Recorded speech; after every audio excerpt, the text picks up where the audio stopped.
Hello mathematicians, hope by the end of this video you can say I can classify angular relationships as complementary or supplementary.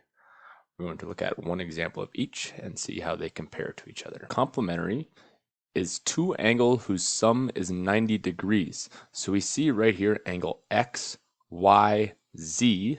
This angle right here is a 90-degree angle. So that tells us that angle X, Y, T and angle T, YZ, those two angles have a sum of 90 degrees. So that tells us that angle XYT, this angle right here, is complementary to angle TYZ.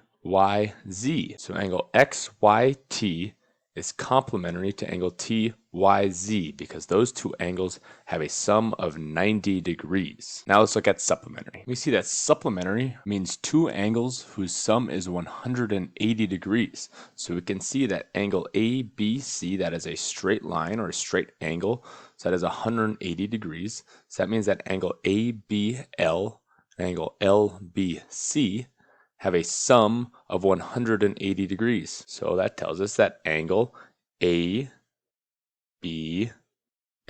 is supplementary to angle LBC. So angle ABL and angle LBC have a sum of 180 degrees, making them supplementary. So complementary angles are two angles whose sum is 90 degrees, and supplementary angles are two angles whose sum is 180 degrees.